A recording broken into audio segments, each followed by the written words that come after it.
So now everybody stand up. And if you're on the bleachers, you're going to have to get on the floor. You're going to have to stand on the floor. So you need enough room to put one foot in front of the other. Okay, great. So this is what you're going to do. You're going to take a small step forward with one foot. Okay? And you're going to bend your knees. And you're going to take the back of one hand and put it on your lower back. Okay? Now, lift the front foot and push back with the heel, and what happens in your lower back? It arches. How many people feel that? Anybody not feel that? Anybody feel like they ground against it? Okay? Or just stays flat? Okay. How many of you feel your back arch? Okay, great. Leave the foot flat. Shift your weight over your front foot. What happens to your lower back? It arches. Okay? Shift your weight back over your back foot. What does your lower back do? Lengthens or shortens? Shortens. It's okay. Not everybody's going to feel the same thing. Okay? Maybe it's lengthening and you're calling it shortening. I don't know. Shift the weight over the front foot. Feel what the lower back does. Okay? Be careful not to, it's not leaning over the front foot. It's shifting the weight. So you've got to let the knee bend. Okay? Feel what happens in the lower back. Okay? Straighten the back leg a little bit, and what happens in the lower back even more? Hollows more, doesn't it? Okay? Now, shift your weight back and let your back knee bend. And what happens to your lower back? It lengthens. Gets fuller, right? Anybody that doesn't get fuller? So now everybody gets full. Not leaning. Because if you're leaning, that's staying flat, right? Then shift your weight back. So there's still a bend in your back. Yeah. And that totally changes everything, doesn't it? Yeah. Okay, great. So now, if you think, switch feet and find out if it's the same with the other foot forward. Okay, so shift your weight over your front foot, straighten your back leg and your lower back hollows, right? Shift your weight back to your back foot and your lower back lengthens. Everybody with me? Okay, great. Lift the toe of the front foot and push back. And what happens to the lower back? Yeah, hollows. So here's push the foot forward and heels down, isn't it? You lift the toe, you brace against the stirrup, you push the heel forward, the knee goes into extension, right? It straightens, and then the lower back hollows, especially when you try to sit up straight. Okay? You all got it?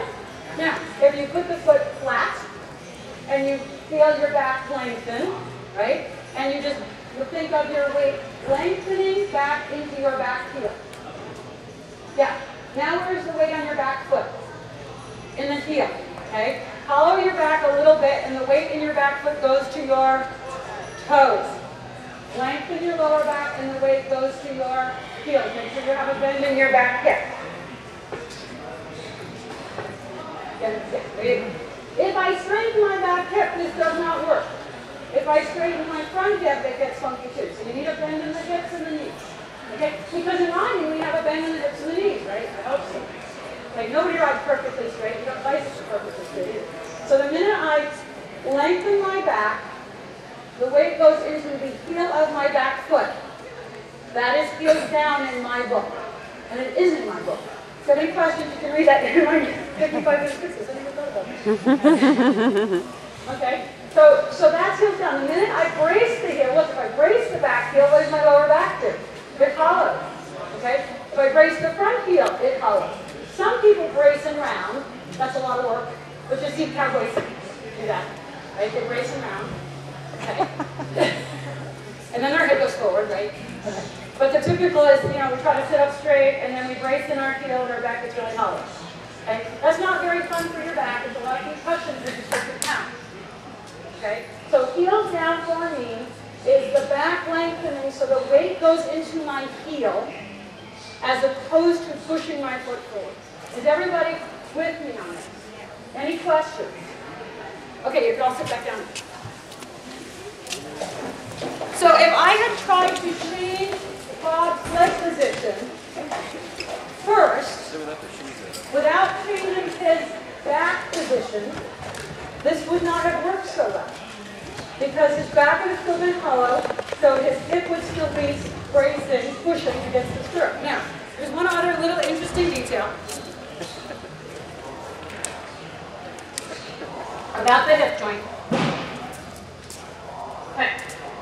When we stand, the lower back has a bit more curve. This is normal. Okay? These curves, the curves in the cervical and the thoracic and the lumbar spine are normal. Some people don't have curves, that's bad. Okay, the curves gives us strength. Some people exaggerate the curve and say, I have a natural lordosis and that's the way I am. And every single person who's ever told me that is not true. Okay? Right? But some people think that they have to go around with their back all the time. You know, gymnasts, particularly, or anybody who's done ballet because they've taught turnout. Right? All right. When we stand and the back arches a little more, it engages the strongest ligament in the body called the iliofemoral ligament. Ligaments. How many of you twisted your ankle really, really bad? Okay, it took a really long time to heal, right? Because you damaged the ligament. Ligaments are bone-to-bone connections. They're very, very tough fibrous tissue. You ever tear your chicken apart, right? You come across the ligaments and they're really tough. Tendon connects muscle to bone. Okay? Muscle has the greatest blood supply. You get a bruise, it heals. You tear a tendon, it's not as good a blood supply, it doesn't heal so fast. Ligaments have the least blood supply, they take a long time to heal. You're almost better off breaking your ankle than ripping all the ligaments because it takes so long to heal. Okay. So ligaments are passive. They don't have contractile muscle in them. And they work by being put under tension. When I stand and my back goes a little bit more hollow, the iliofemoral ligament, ilio, pelvis, femoral, femur, thigh bone, it's a Y-shaped ligament, and it comes and it hooks onto the femur. And it's what stops me from falling over backwards. Okay? I can lean back as far as I want, and this ligament, as soon as I lean back with my back a little hollow, goes under tension and stops me from falling over. If you don't have that ligament, oh, that's what happens. If you don't have the ligament, okay? You go from here and you go like that. Okay? So, when my back goes a little bit hollow, like in standing, this ligament goes under tension. And its job is to pull the ball into the socket tightly. Okay, so that I can lean back and not fall over. Right? In riding, when I do the hollow back position, that ligament goes under tension, pulls the ball into the socket, and restricts the movement in the hip joint. So if I had not addressed your lower back first, I would not be able to do what I just did with your leg because of this ligament. Got it? Okay? That's a long explanation to a simple, what seems like a... Okay, but the point being that the lower back position is so critical to being able to let this hip joint free up. Allow Bob's leg to come back and under and put the weight into his heel. Okay, so Bob, this is what we're going to do. You're going to let me wiggle your leg. Okay? So notice that I am taking his lower leg away from the horse, and that's going to widen you right up here. Oh, you got this one? No, just dance. So feel, we get wider, narrower, wider, narrower. I'm rotating the ball in the socket. And here, I've got the thigh flat on the saddle, whereas here, I've rotated the knee outward, external rotation. Okay? Now, Bob, push into your heel a little bit with the knee turned outward. Press into your heel. Where does his leg go? Out there. Right? Okay, let that go. Let me wiggle. So we're going to widen by internally rotating at the hip joint. Okay? And now, Bob, press your heel toward me. Yeah, and where did his leg go?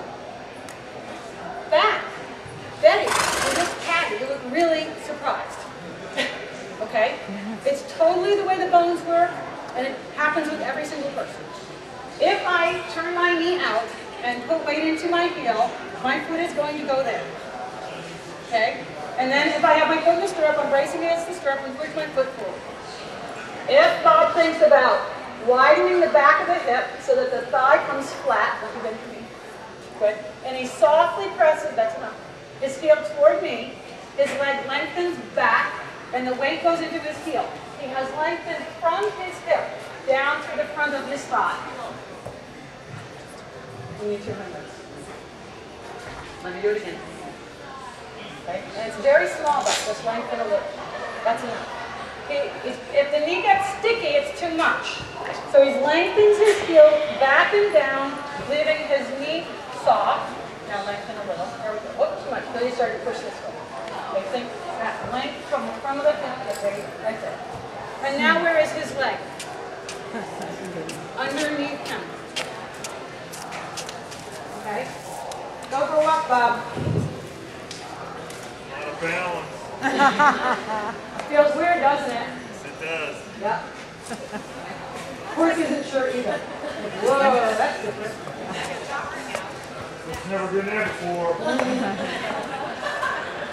Now, what do you think that's going to do for Bob's knees?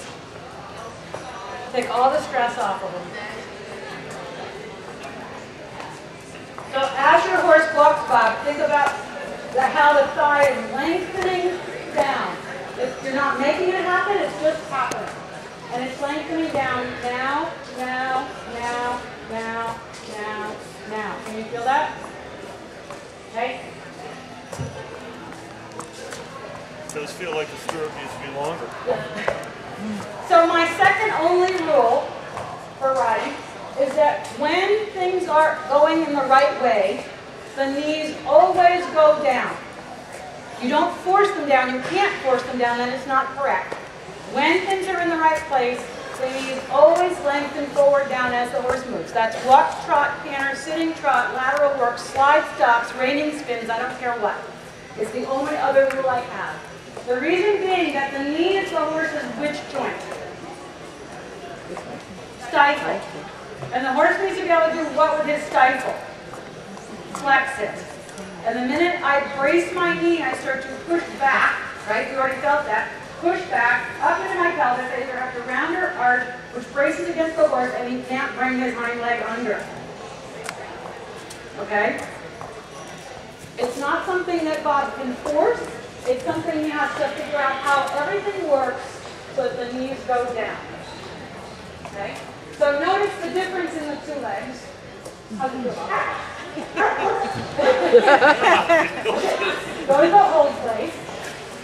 And look what he did. And what did his horse do? Stop. Said, I don't want to walk anymore. Right? Go to the new place. Yep.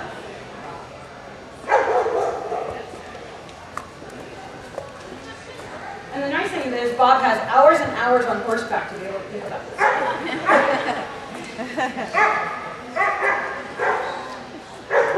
Okay, stop over there again, Bob. Same side face.